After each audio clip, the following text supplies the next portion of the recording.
Hi, I'm Alex McCord and welcome to The Real Deal on thestir.com. Today we are discussing episode 4 of I Dream of NeNe, The Wedding, as well as updates on the Orange County Housewives firing rumors and just who is behind all those leaks. Well, first let's talk NeNe leaks. 3 major things stood out to me this episode: the bridesmaids, the prenuptial agreement, and those wedding planners. First, the bridesmaids. Now, there's a pattern I'm noticing, and it comes up every episode on this spinoff.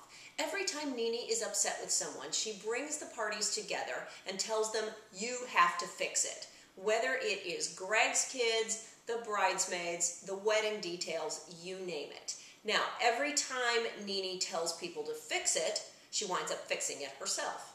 Why? Does she not give people a chance to fix it themselves? Or is she the glue that sticks everybody together? Or does she surround herself with people that couldn't find their way out of a paper bag with GPS and a flashlight? I don't know. Let's talk about the bridesmaids. Despite clearly wanting to stab each other in the eye, Marlo and Lexus and Diana all hugged it out, and NeNe got what she wanted, which is really the only thing that they could do in this situation. But let me offer up this from behind the scenes. If there's any truth to the fact, the rumors, that any of these bridesmaids were riding on NeNe's coattails, wanting their 15 minutes of fame, wanting to be on TV, all NeNe would have to do is sit them down and say, listen, fall in line and behave or else you're off my show. Done. I loved Cynthia Bailey's shades game. Whoever throws shade has to wear ugly shades for the rest of brunch. I think I might try that at my house. Next, the prenuptial agreement. Will Greg sign or won't he? It was a cliffhanger end to this episode. I'm going to predict that he signs, but maybe makes her modify it to protect them both or counters with his own agreement. We'll see if that's right. Now, Greg keeps saying, I want my family back, yet he doesn't want to sign the prenup. And NeNe keeps saying a prenuptial agreement is not a negative thing. However, every second word out of her mouth is, if we divorce, I can't trust you. I know how you fight in court. Well, guess what, NeNe? If you talk about something in a negative light, it becomes a negative thing. It's a self-fulfilling prophecy. One good thing came out of all this prenup conflict. It forced Greg to stop speaking in talking points, bullets, cliches, and actually speak about his feelings with NeNe. Yes, they had a fight, but finally he stopped letting her railroad him. We know they got married, so I did kind of wonder whether this is all drama for the show, but we don't know who won the battle, so there is that cliffhanger and we'll have to wait and see. Finally, the wedding planner switcheroo.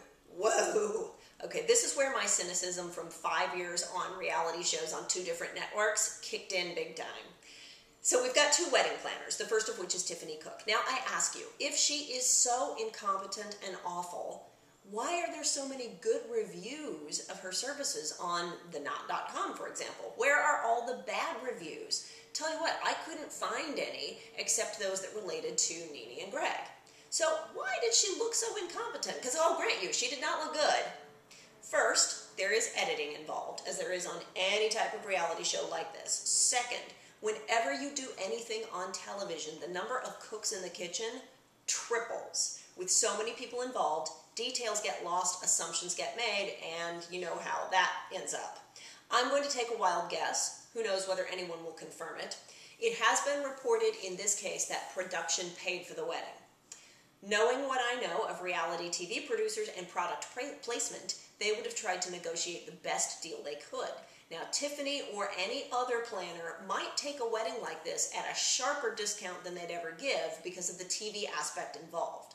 Maybe she had no communication from producers, and maybe the producers were the go-between. You know, maybe NeNe outsourced handling of some of the details to the producers through Tiffany. Maybe Tiffany was supposed to send the sketches to producers to send to NeNe, and that is where you can get killed. You can never allow producers to be a go-between between you and any other cast member or vendor, because whether they mess it up on purpose or by accident, it's always going to get messed up. It's a recipe for disaster. Handle it yourself. I think maybe she might have had other clients who were paying her full retail fees, and she was concentrating on them because she hadn't heard anything. Just a thought. With all this going on anyway, NeNe remembered Tony Conway, who is probably a Housewives fan separate from the business, who worked on Cynthia Bailey's wedding, who is fabulous and knows all about NeNe's tastes, and knew exactly what to do to knock her socks off. No wonder they hired him.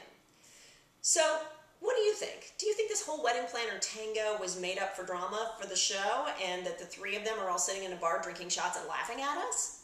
It could be, but there's a real lawsuit involved, so maybe not. Finally, let's talk Orange County Housewives firings. The more time passes, the more stories we hear that Gretchen Rossi and Alexis Bellino are benched to be officially let go if suitable replacements are found. Now, after reading the articles that are everywhere all over the web, I noticed a couple things. 1, Bravo has no comment. 2, all the quotes are from an unnamed source close to production. 3, most of the articles also reference the Housewives of Beverly Hills, where Taylor Armstrong is in the firing crosshairs. How does all this relate? Well, Orange County and Beverly Hills are produced by the same production company, Evolution. In fact, I think they're the only ones that have more than one Housewives franchise. Clearly, the unnamed source close to producers is actually the producers. I think they're beating the bushes to figure out what they're doing next season. They won't tell Alexis or Gretchen that they're out until the very end to try and keep them loyal and quiet as long as possible. It's possible that new cast members they're looking at might back out up until the last second. Now, this is where those stories can work as a negotiation tool both for the new girls and the old girls. It's pressure on the new girls to sign because the old girls are benched and might come back if they don't sign. It's negotiation. And here's the thing. The longer any housewife is on a show, the more money they make. The larger your salary gets, the more they want to replace you. They'd rather get 2 for 1 or 3 for 1 by bringing in new girls. Here's one thing I have to say. Hang in there, and there is life after Housewives. And don't stay loyal and quiet unless you just want to. Consider your own bottom line. Let me know what you thought in the comments. For now, I am Alex McCord. You are watching The Real Deal on thestir.com. See you next time.